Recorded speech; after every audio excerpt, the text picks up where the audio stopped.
Doing a PhD is the first time a lot of people experience burnout. And that's because in the undergrad sort of stage, you have times where you're studying, you have structured breaks, and then you have like the next semester. And for a PhD student, it's kind of sometimes the first time they've had this long, unstructured bit of time to do a project. And there are kind of 4 steps to burnout, and you may be in one of them right now and you are not quite sure what the next step is. You just know that if you carry on doing what you're doing, it is not going to work. And for people that haven't had a feeling of burnout, it kind of feels like you've just lost all enthusiasm. It's kind of like you have no energy left to do any more of what you've been doing. You're mentally exhausted. And I like to think of it like we often go through the stress component, and that's very obvious to look at. You look at that and you go, yes, I'm stressed because I'm worried about this, I'm anxious about this.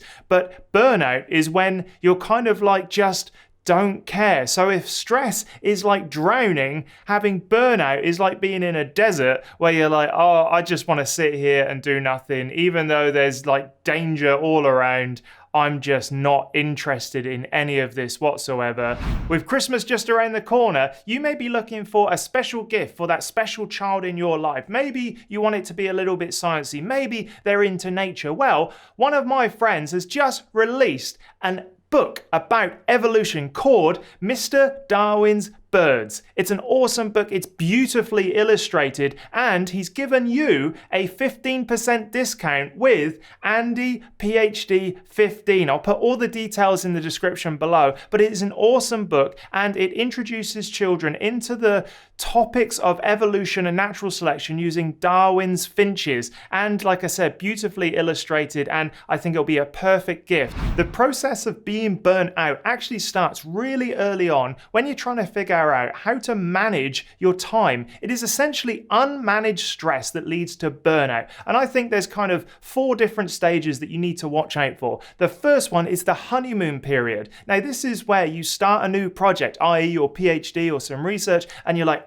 this is amazing. I love this. I could do this forever. You're enthusiastic, you're engaged, you're interested in the topic. And this happens with any project, no matter if, PhD or outside in the real world. And you're like, I could do this forever. What's the problem? But the problem is that you are not setting up a manageable system that will last for many years. And it's quite often that you put a lot of energy into this early stage, and then you try to replicate that same amount of workload and energy throughout your entire PhD. And that's just not how it's best to manage your PhD progress and your project. The second stage is anxiety. So you get over the honeymoon period and you're there and you're like, oh, maybe something's not quite right. This isn't really going well. This is where you start to feel like, oh, things are not as easy as I thought it would be, or I'm not really enthusiastic, and there's problems that have popped up that I didn't even know would have popped up in the first place. And that anxiety sort of seeps in. Then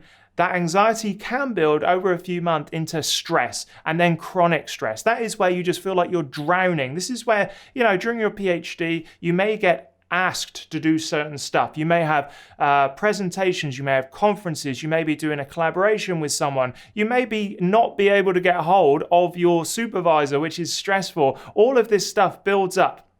You feel like you've got an overwhelming amount of tasks to do, you can't prioritize it, and then that leads to burnout. The final stage is that you're there and you're like, I've given up, I can't do this is rubbish, and I'm just gonna sit here in my own self-pity, and part of me doesn't even care that I'm not doing anything. And yes, burnout is a real sort of a real surprise when it pops up on some sort of level throughout your PhD, and you thought, hang on, I used to like this. Why have I reached this point?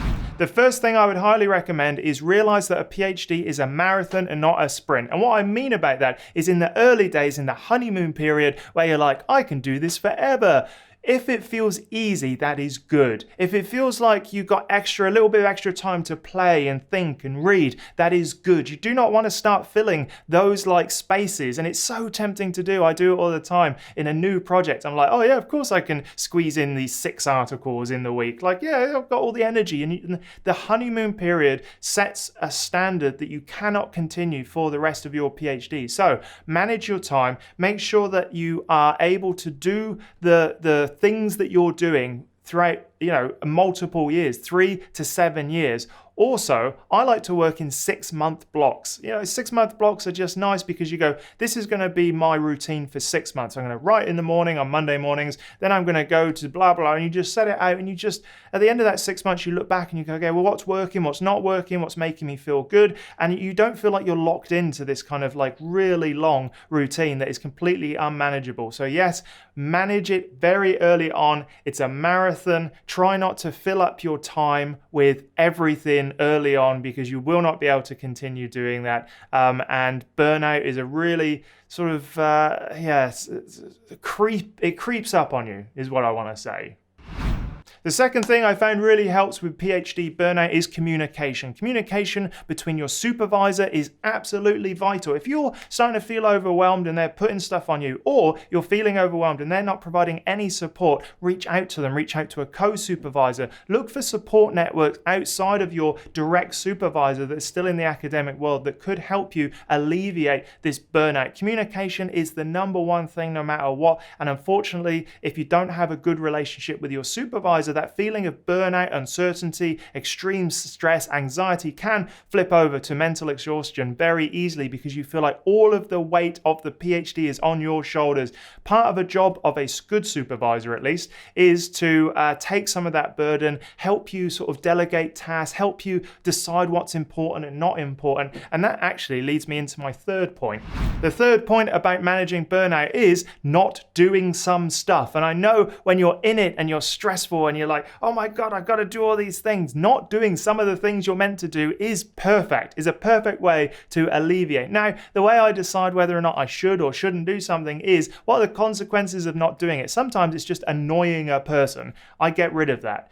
Sometimes I can delegate a task. I can be like, if this is more annoying to that person should be doing this task. Or, hey, could you help me do this? Or it's my job, in the lab to fill up this thing for a month. Could you just take over for a little bit? And if they have the capacity to do that, that's great. But not doing stuff is fantastic. Going through, looking at your tasks and going, okay, this one is a priority and it should be done immediately. This one I don't need to do at all. This one I can delegate, and this one I can push later. Like, that's the kind of like metric that I use. And it's amazing how many things you can just get rid of because they're not important at all. And I guess it comes down to understanding what is really important about doing PhD and research, and that is doing the PhD and research, writing, spending time in the lab, spending time in the books, the literature, doing research. That's the most important thing. That's the thing you should prioritize.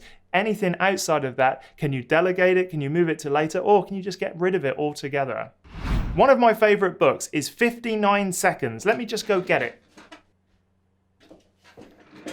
59 Seconds by Richard Wiseman is a really awesome book because you can see that I've put loads of tabs in there. Essentially, each chapter helps you deal with certain things in 59 seconds or less. Increase your happiness.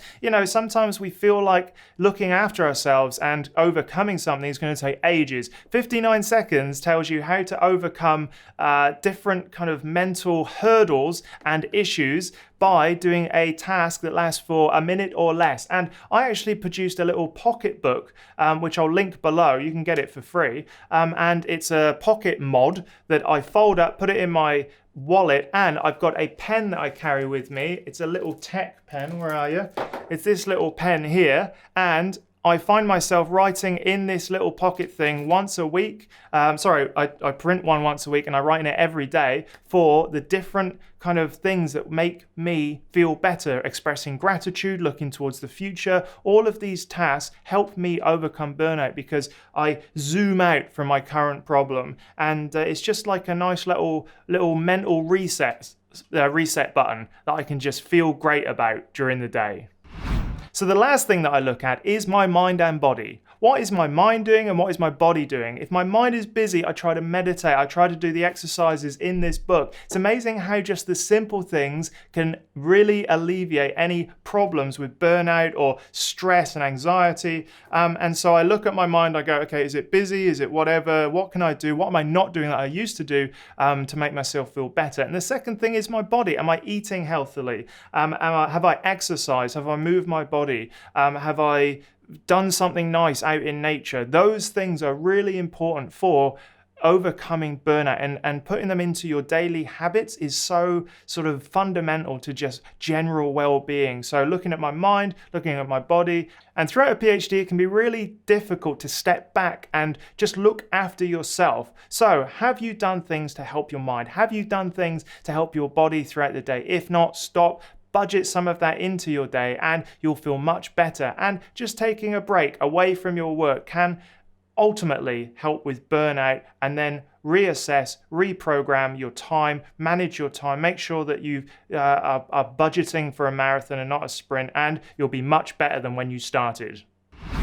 So there we have it. That is everything I want to share with you about a PhD burnout. Now, let me know in the comments what you would add. And also, go check out my newsletter where you'll get 5 emails, everything from the tools I use to how to write a perfect abstract and more. Exclusive content only available in that newsletter. Go check it out. And also, academiainsider.com is where I have my forum and my ebook, The Ultimate Academic Writing Toolkit, which I've been getting some really fantastic reviews about. So go check it all out. It's all over on those things. All the links are there in the description, and I shall see you in the next video.